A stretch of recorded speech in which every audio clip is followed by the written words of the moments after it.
Northern Ireland. Please be seated, folks. Is it like this every day? No. It's not touching what is happening this evening, really. Yes. I know, Dr. Mukwege, that you are not in Sweden for the first time.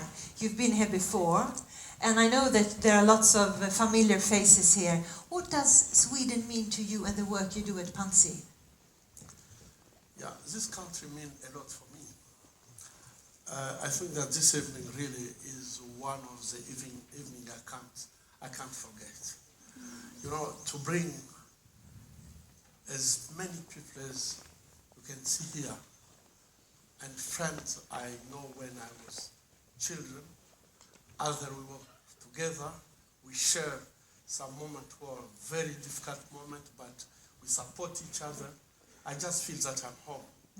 And really, I want to thank all of you to be here tonight. I know that nothing could happen in Pansy without you.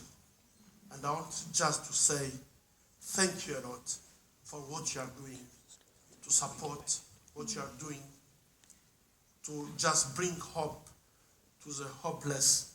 And this is really so touching this evening. I'm home. Beautiful words.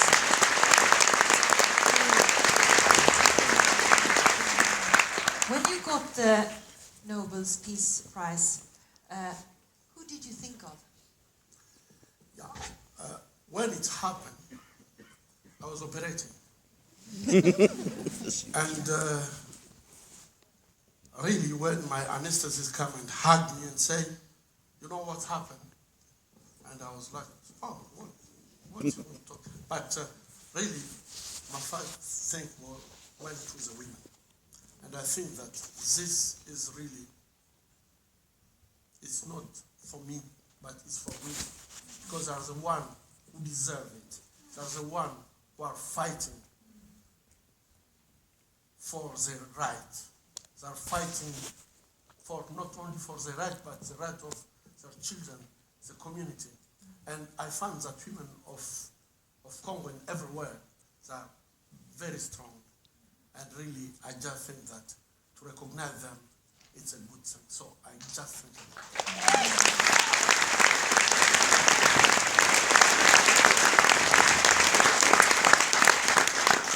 As a woman, I have to admit, I try to understand what they go through. But could you please tell me, rape as a weapon of war, why is it such a devastating form of violence and so effective?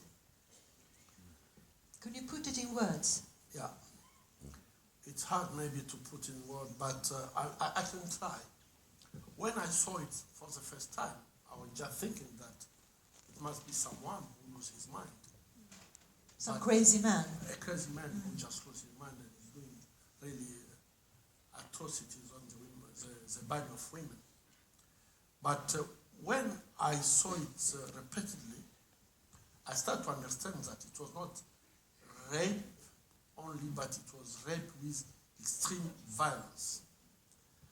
And when women start to tell me what happened to them, I could understand that it was rape, but the way that this rape was done was just to destroy individuals, to destroy women, to destroy the body of women, but also to destroy their families and the society. Because most of this rape are happening in public, and it's gang rape. So it's a way to dehumanize women, to destroy them physically and mentally, but also to try to get impact on the family and the society. This is one sense. And if you destroy women, you destroy the families and you destroy the society. The women is the key to the whole society. Absolutely, because it's everywhere, I think. Women are really, in my country, women are carrying the society on their shoulders. And when you destroy them, it means that you destroy everything. It's not socially, but it's also economically. And to target women is really to make a war with a very efficient weapon, which is very cheap also. Can you and Pansy help every woman and child who comes to the hospital? How do you address this issue? We are doing our best, but I know that today we don't have enough means to treat all victims. We are just doing what we can with the means that we have. And of course, women who are coming at the hospital, all of them are getting treatment at the hospital. But we know that there are many in the countryside who can't access to the hospital because their area is not safe. They can't walk. They can't walk because they are maybe very sick. And sometimes, as the minister said, it can be also a problem of taboo. They don't want to talk about what happened for them until they get the most complication, and there they just, their community brings them to the hospital in a very bad condition. So we are trying to do our best, and at the hospital, today we are not only treating them medically. Before it was only medically. It was what I think with my colleagues who are here, I don't want to say names because I will start and until you'll tomorrow, never finish. I will be just talking about names and how they are brave and courage people who really did a great job at Panzi. But after to be treating patient medically, we discovered that the healing was not even after to make the good treatment physically. Women were just complaining for other sex. And there, after a few years, we understood that it is needed really to support them psychologically. And then we introduced in our treatment, the second pillar of our treatment with the psychosocial support. And really, we saw that at this moment, many things changed for women. Really, they were very strong psychologically and physically. Wonderful to hear. But it was not enough. Because after this, most of them were asking us, I can't go back. In my village, my husband rejects me. The community rejects me. So I don't have a possibility to go back, or my village is under control of the same group who raped me. And there we start just to think, after to treat patient medically and psychologically, to let them just in the street. It was just to expose them at another kind of rape in the city. So we start a third pillar of our treatment is a socio-economical support. And there really you could see that women start to be strong, autonomous, and ready to fight for the right of their children, and even the right of others, including myself. Women are fighting for me, and this is very important.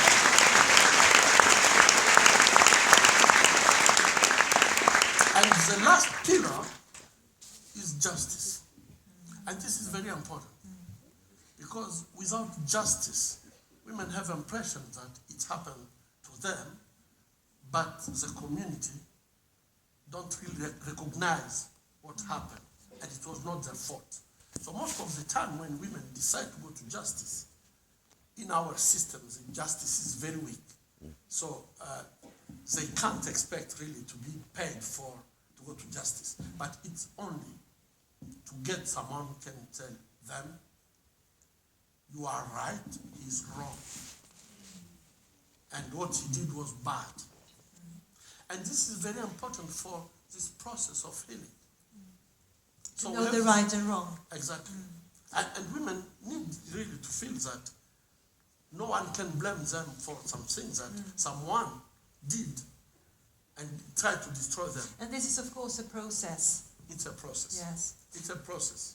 Because they can't really, in our experience, for adults that are not coming for the first time to seek justice.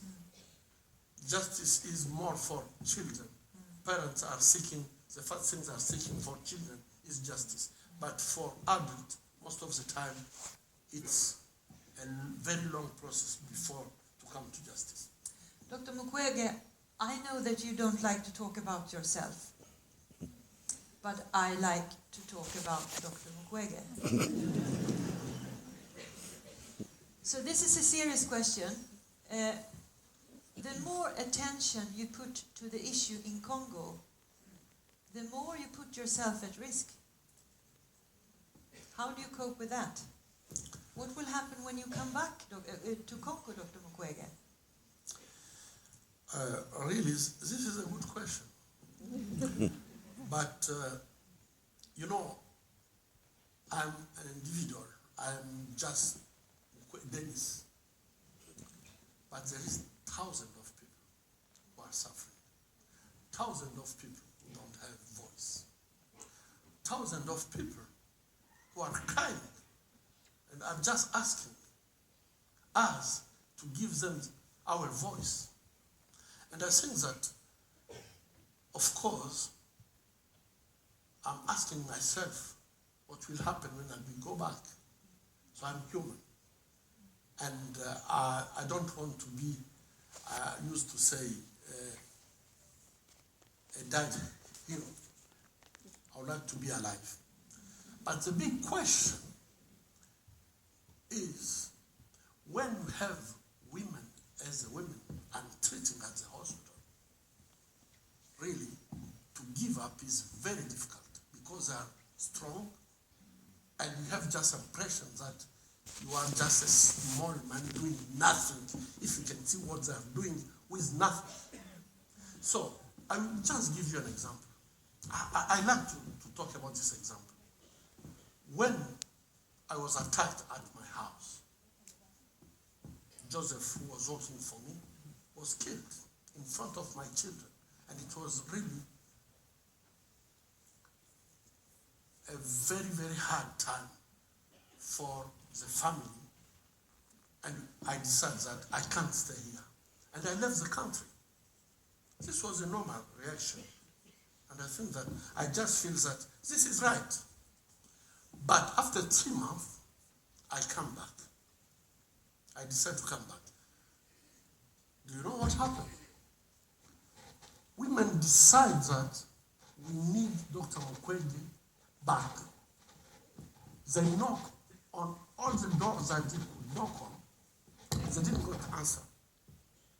At the end, they decide, okay, you men, you don't care about us, but we run ourselves, our business. They start to sell fruit and vegetables. And each Friday, they're bringing money at the hospital just to try to get enough to pay my ticket back. Can you imagine? And this, vi kommer dra över lite på tiden bara så ni vet. Jag hoppas ni tycker det är okej. Ja. Can I, Dr. Mukwege? Yeah, thank you. Just like this. Thank yeah. you. And I just said that we're going to talk a little bit longer because this was, of course, very interesting. But this is also something that is an answer to what I asked before when I asked you what will happen when you come back to Congo. So the answer is, I don't decide. The women wants me, and that's the answer. That's your answer.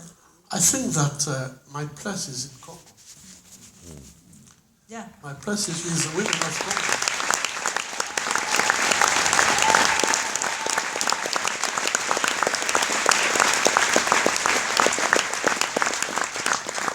I brought my mobile phone because my question is, aren't we all part of the problem? Because Congo, with all the minerals and everything, we think that, oh, that's in Africa, it doesn't happen to us, but we all wear these. And they are all full of minerals, maybe digged up in Congo. So are we part of the problem that the things are like they are in Congo? Yeah. The reality is when we are using electronic equipment, and soon with our electric cars, we are connected to what is happening in Congo. I'm sorry to say it, but this is a reality.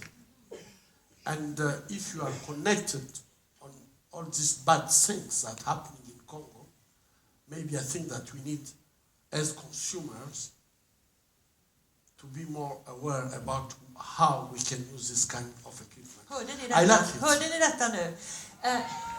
How can we put more limelight to Congo by not buying the phones, or what do you mean?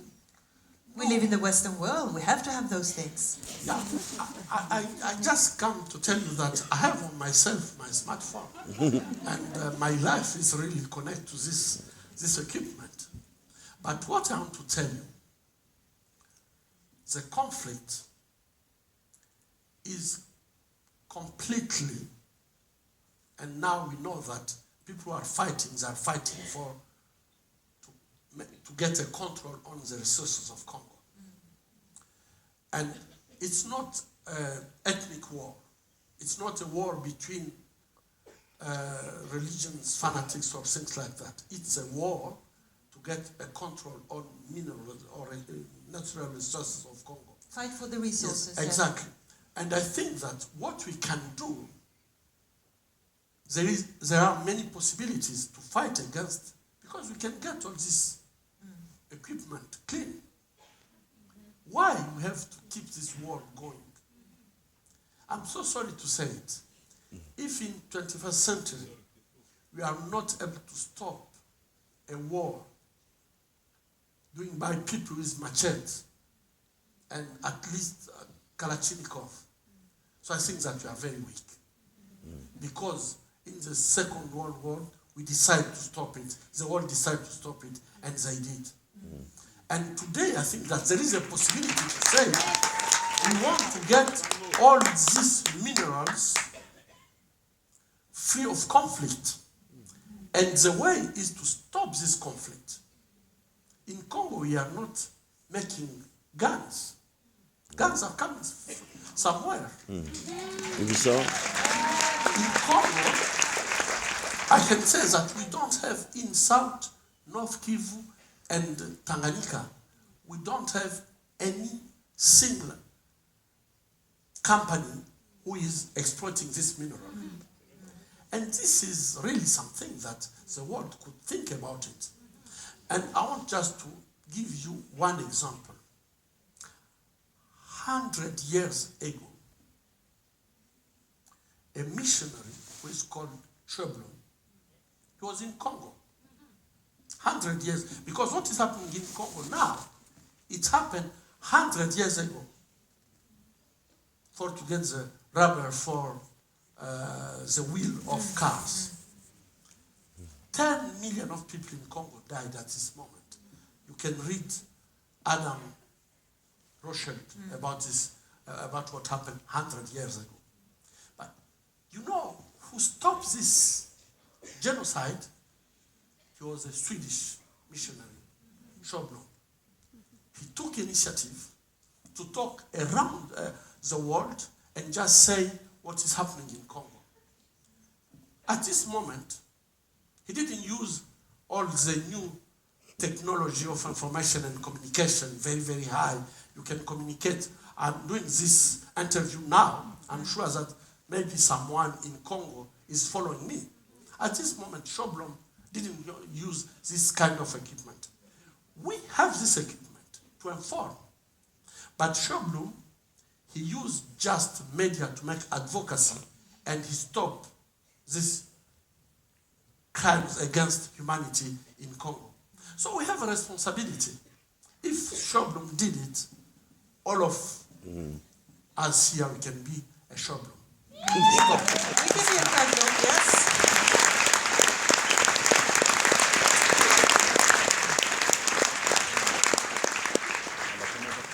I know that there is a song that is very close to your heart. And in Sweden we call it a psalm. Do you say that in English too, psalm? Vad heter det? Hymn, tack.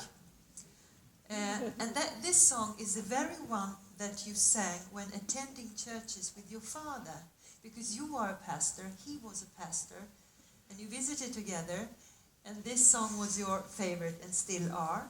So from our heart, you can sit and enjoy the song, don't go anywhere. So from our heart to you, this is in Swedish and Swahili, and the song is called Löftena kunna ej svika, or in English, Promises won't let you down. Do you want to hear it? Ja. I see it in your eyes that you want to. Var är ni? Där är ni. Då kör vi då.